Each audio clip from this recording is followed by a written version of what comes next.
In every generation, many are called, but few choose the path of faith and perseverance to take their promised land. So what would happen if the pioneers of one generation took time to speak into the lives of the next?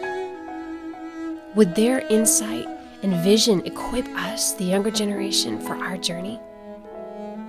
I decided to find out.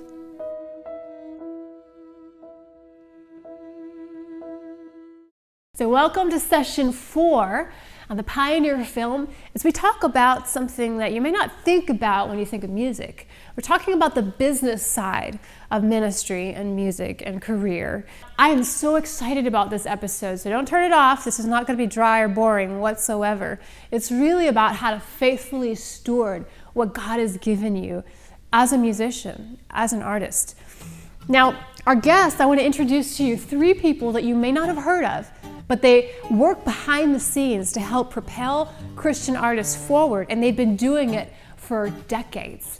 One of those people is a man named Ray Ware. Now, he's been a manager for some incredible people in Christian music, and a manager really helps somebody shape their career, make good choices, and help them be the best that they can be, as well as doing a lot of organizational work for them. And then we're going to talk to somebody that is kind of behind the scenes, but you definitely know about him, even if you don't know his name. If you've heard of Rebecca St. James and the new group for King and Country, you'll know this man because he is their father. And he's also their manager and has been from day one. So we sat down with David Smallbone, and we just asked him some questions about how he's spoken to the lives of his kids and what it's taken for their careers to really come alive. Can't wait to share that with you. And then one more person, there's a man named Dusty Wells, and he works as in the marketing department of a large record label that has a ton of Christian artists on it, and he just really shared some good practical wisdom for us. So don't go away. You're going to love this episode, this session. I know that you will, as we talk about the business aspect of being in music ministry. We took our cross, then burned it down. Now all that's left is tainted ground. This rotting flesh has made us fall. We've lost the truth behind it all. How did you deal with when you first got the call of ministry on your life? You see point B, but you're at point A. And you're not really sure how to get there. But in the meantime, you've got to work a regular job and do kind of regular life. How did you get yourself from point A to point B? And do you have any advice for us going through the same thing? I think they're threefold. First of all, again, ask God to make a way. Put Him first and ask Him to make a way. Second of all, be tenacious about doing your musical homework so that you have something that is uniquely you, and that it becomes so rich and so compelling that people just have to listen to you. Thirdly, understand there is no substitute for time or patience. If you ask almost anybody who is thought to be an overnight success, they'll say, yeah, it was overnight, like 15 years worth of knocking on doors and being rejected and beating the bushes and building my audience, and then I became an overnight success. So that's pretty much a fantasy. One of our most established artists, one of the things she told me years ago, she said, she started singing out in her little youth group in Nashville, started sharing her songs in Nashville with her youth pastor, and just singing on little Sunday afternoon services or Friday nights. And next thing you know, she started getting some invites. Well, these were not great places to sing at, as far as what people typically think would be a great place to sing. But she started doing it, and next thing you know, a record exec heard her, and here she is, a major star today, 25, 30 years later. If God has called you to this, and if you're a good steward over your gift, those doors are going to be opened up. And I know that sounds really spiritual probably to some people, but that's just the laws of what has been shown in the scriptures before. He says He tells us to be good over what we've been entrusted with, to be faithful over what we're entrusted with. And that usually means you have to work over what you're entrusted with as well. How were you able to balance the business side with the music side? Because I understand there's some business that needs to be taken care of, but you don't want to lose sight of the music side. And that's something that my parents have taught me and a lot of other artists have taught me. Try to balance the two and don't let one overtake the other, because they're both massively important. Business is not a bad word. Business is not a dirty word. If we are the Lord's and what we offer to Him is spiritual, then it is incumbent upon us to be good stewards of every aspect of that. I've been reading recently in the book of Numbers, which has got to be the most boring book in the Bible. I actually wrote down the other day the Kohathites and the tribe of Merari and Gershon, these three tribes he lists, and he says, count up, all you guys count up, see how many of you there are. Okay, this group here, I want you to carry all the holy things of the tabernacle. You say, man, what is all that about? Why do I have to read all that? But the overriding fact is God is incredibly concerned about absolutely every detail of our lives. And anything which pertains to Him or the ministry of the Lord, He's got us all on assignment. It's important. So within the realm of music, how you manage it, how you take care of the business of it is extremely important to the Lord. It should be important to you because it all falls under the heading of stewardship. Oh, the stories I could tell, but I won't do that now. But I will tell you that I learned a lot of things the hard, painful way, and can only wonder where much of the money went, because I know it didn't come to me. So so avoid that, and you avoid that again by trying to listen carefully to God, and then if indeed He's leading you into the music business and music ministry, then you should know about every facet of the nuts and bolts of how that works.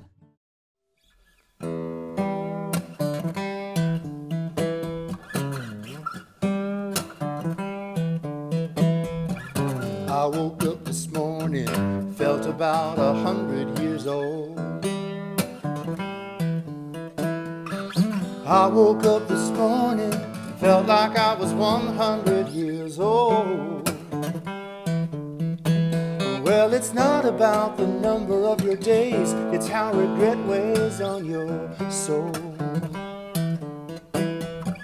Choose your battles carefully, there are so few wars worthwhile to wage. Better pick your battles carefully, there are so few wars worthwhile to wage. Better think about the fallout every time you fly into a rage.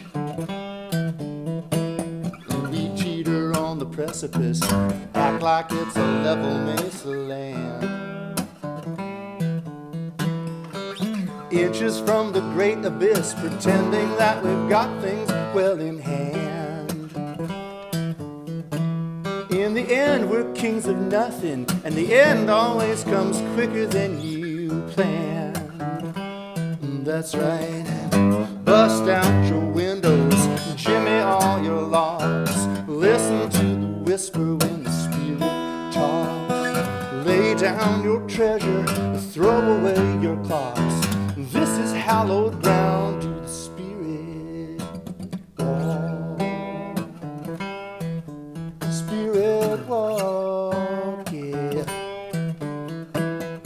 The devil slid up to me. He said, why don't we have a little chat? I got a bit suspicious when he refused to let me take his hat.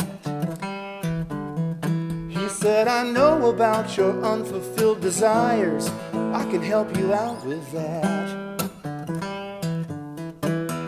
I said, that's awfully tempting. I guess that's the business that you're in. What would you need for payment? He just looked down with a sheepish grin. I said, I think I'll pass. He said, that's okay, but I'll be back again.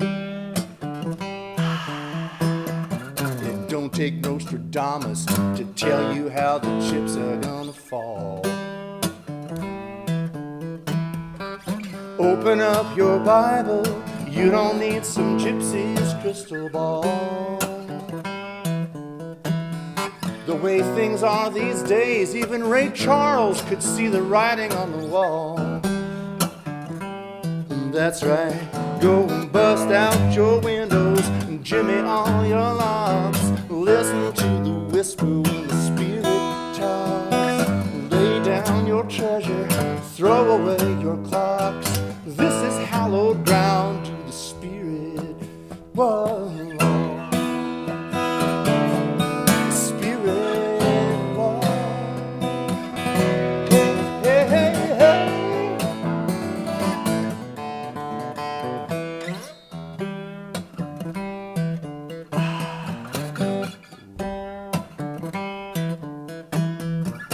I woke up this morning, grateful that I still was sucking wind.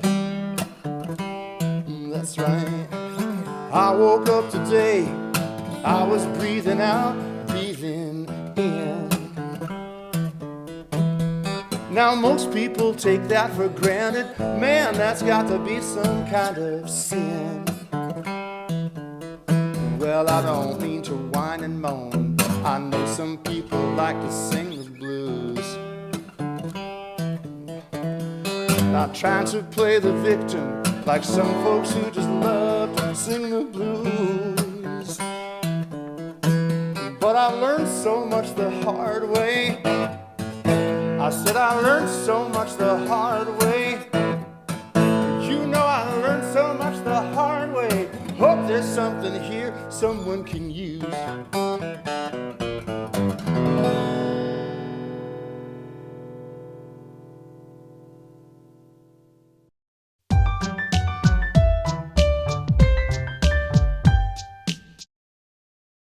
On your journey through your career, how did you deal with that place that you come to where you find yourself needing to self-perpetuate what you're doing for the sake of income, while at the same time staying true to what you set out to do ministerially? Where's the line between ministry and career, and how do you deal with that line once you get there?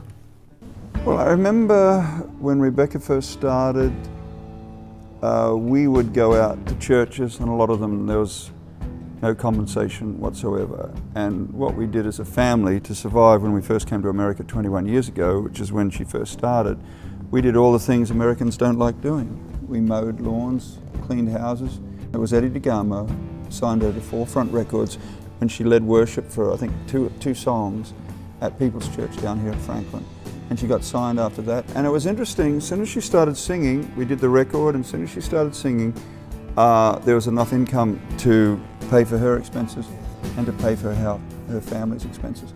It's, you know, part of the process is, it's challenging, and it challenges your commitment, because in the early days there's never enough money to go around. Probably if you're not called to do it, you need to go and find another job. But you'll know on those hard days when there's not enough money there, and you've probably experienced it yourself. You know, you just got to make it, am I really called to this?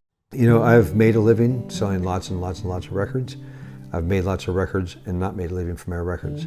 I'm not ashamed to work as a carpenter, this very room we're sitting in. I'm not ashamed to buy and sell and trade guitars, cars. The Apostle Paul was not afraid to make tents. He was. You can go right down through history of people. We live in a country in America, one of the few places on this planet alone where you can actually get paid and make a living as a minister. That is alarming to me, that people have the conceived idea that this is a guaranteed deal. You can't plan this all out. There's not a set, fixed thing. I've sat in offices of record executives in Hollywood and been told that my songs were really, really good, but not a #1 hit. They didn't hear a #1 hit. I even looked down one time in a magazine in a conversation with a guy from RCA Records and literally said, so I looked down at the Billboard magazine and the #1 song in America at the time was Walk Like an Egyptian. So if I were brought into you today, walk like an Egyptian, say, yeah, that's the song, that's the one we're looking for. No, you couldn't have predicted that, because culture itself drives people to do certain things. And that's what, to me, is risky about being a Christian musician trying to make a living, is if you're doing it trying to create something you think the world needs so you can make a living off of it, to me it's the same thing as the second man who invented the hula hoop. He got a big fat zero. There's authenticity and creativity comes from calling. If I was going to give a young person advice, I think it's important to look at it as a vocation, certainly, but trust the Lord for your income. Don't be afraid to work. Don't be afraid to work something out of your own skill set that you can do to support yourself. I flew into Wisconsin to meet up with Randy Stonehill and his wife. They were in concert passing through, and I was supposed to meet them at this little church. All electronic devices must be turned off and put away at this time. Yes, I did turn off my camera. And when we got beneath the clouds, it was crazy. It was so cold. And the next day, when I drove out to meet them, it started snowing. The roads were crazy, my GPS was going crazy, but when I finally got there, Randy shared this really cool story about what it means to trust God, not just if you're in music ministry, but really at any point in your life.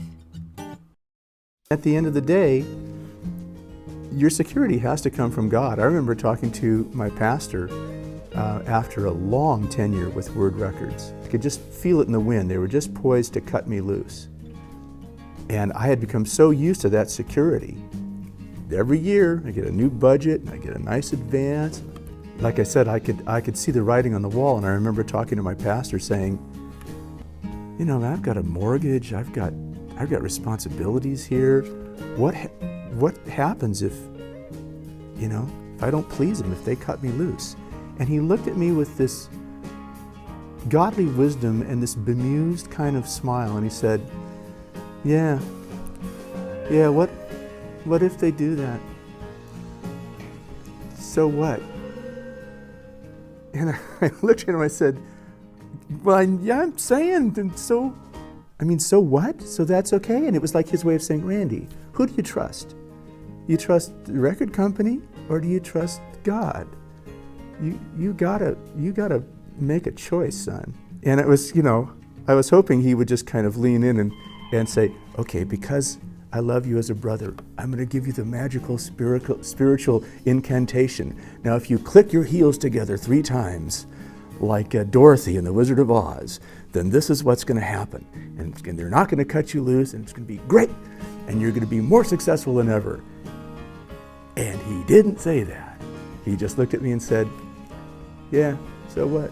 So what if they cut you loose? In other words, go on the great adventure that only God can take you on, man.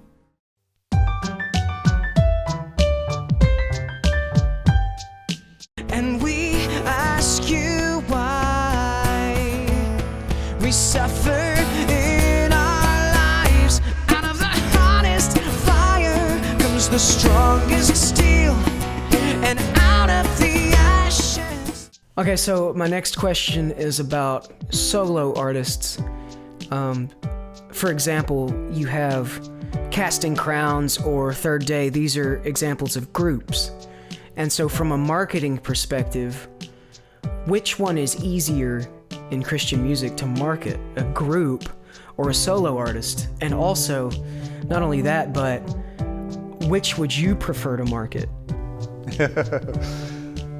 Well, it's always easier for the manager to represent a solo artist for the various facts that you have multiple bosses suddenly.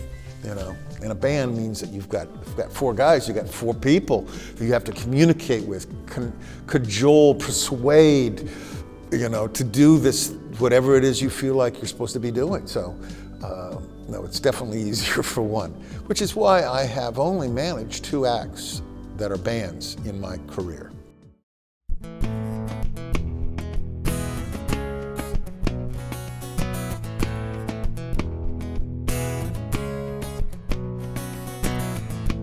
To be broken broken to repent. I had to be crushed to be revived. Out of desperation, reinvent a whole new, better life. Yes, I was foolish, but I learned your perfect joy changes everything. Now to the cross I have returned. Now I can see your remedy. And we ask you why we suffer in our lives. Out of the hottest fire comes the strongest steel, and out of the ashes a new leaf grows. Out of our broken pieces God can rebuild and recreate us stronger than we were before. Now reinvent me, Lord. Now reinvent me, Lord.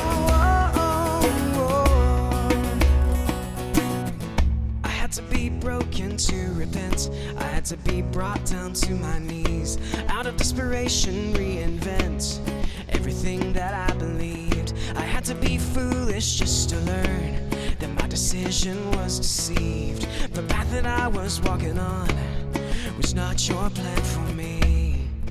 And we ask you why we suffer in our lives. And Lord, to you we cry for you to shape our lives. Out of the hottest fire comes the strongest steel, and out of the ashes a new leaf grows. Out of our broken pieces God can rebuild and recreate us stronger than we were before. Now reinvent me, Lord. Now reinvent me, Lord. Now reinvent me, Lord. Now reinvent me, Lord.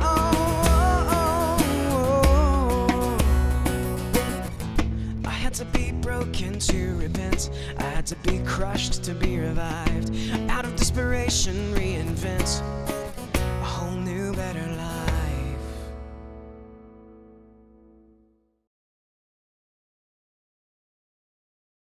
The other night I got a phone call from a group that had been out on the road, and they were on their bus, and they were talking about just sales were lousy that night. They were talking about the love offering. This is a major group. It was very valid needs. It was very grave concerns. But as I sat there and listened to him, I said, let me ask you one thing. What was the first thing when you got to the bus, when you got on the road, what was the first thing you did? And they said, we counted the offering. I said, what was the next thing? We looked at sales. I said, why don't you try? And I know this sounds so, I don't know what the right word is. It just sounds probably strange, but I said, why don't you try getting on the bus and talking about what did the people say when they came up to the product table to you about your music and how it impacted your life? What about when you looked at eye contact and you saw that lonely little old lady sitting there on the side, that elderly lady? Or what were you thinking when you saw those 5 people raise their hands for salvation? Why not try talking about that on the bus, the first thing? And seeing that, how that's going to reflect your mindset.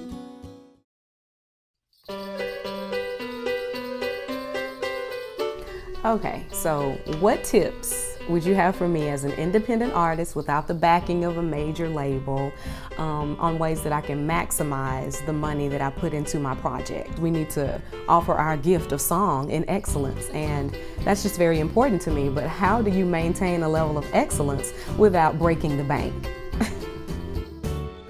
Be wise, invest your money in the right places. Yeah, it's great to have great sounds and great studio, but it starts with the song before it starts with the quality of the music. A song will always grip people long before, wow, I think that we should roll off the 50 dB. You know, that's important, but it's not going to be the make it or break it to the average listener. Sometimes just the acoustic guitar, let me tell you about, that can move somebody far more than a whole room full of musicians. How do you maintain a level of excellence without breaking the bank? I think it all begins with great songs.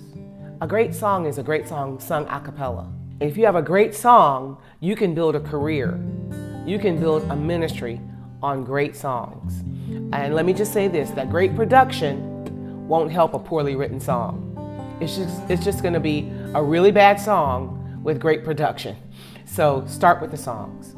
If I was gonna break it down in a way that's really important, which I do, I would say be prepared to take a good portion of your budget, maybe 10 to 20% of it, and get it mastered by a professional. I mean, like somebody that's got Grammys and they're expensive. You might spend a couple $1,000s getting your album mastered, but it will sound 20% better immediately. It's like building a house. I've built several houses, and right now I'm restoring this house. It's a 1940 house. But quite often with new housing, I'm always amazed. You drive through these suburbs, mile after mile after mile, these boxes. You see these houses, they all look fantastic, they're big, but guess what? There's no trees and no bushes even around most of them. What happened? The money ran out. Before they even got to finishing the house, the money ran out and they just get moved in. That's what they want to do. Well, a house without landscaping is about as boring as life can get. So it's the same way in recording. People spend all this money up front, they waste time and money, all of a sudden they're getting thin on the money, it's running out, and they don't spend time mixing it or mastering it properly. So discipline yourself to take a nest egg, just put it away and probably you don't even own it, because your record will sound better immediately if you do that, if you plan ahead for that. Make it a complete. Rather have a small house with great landscaping than a big house with a naked lot. Well, you know, some of us have visions and things that God has called us to do in our lives. And it takes a lot of hard work to get from one place, point A, to point B. But I hope this show has encouraged you to take those couple of steps and get out there and get motivated and stretch and do what God has called you to do. Until next time, I'm your producer and host, Rebecca Friedlander. Thanks so much for watching the Pioneers TV show. As a matter of fact, I remember talking with my manager, the wonderful Mr. Rayburn Bissell-Ware. We were looking at, I think, shooting a video. This really comes down to is, do we have a song worth doing a video for? And now, can we do this kind of guerrilla warfare? Can we just think smartly and find the right ideas? Sometimes, actually, that's even the cooler stuff. There's an accessibility to it and a vitality about it, which is just, more compelling than the big, beautifully filmed, extensively edited flash videos that you see. There's something kind of grassroots, wonderful, and real in the moment about some of the simple but smartly done work.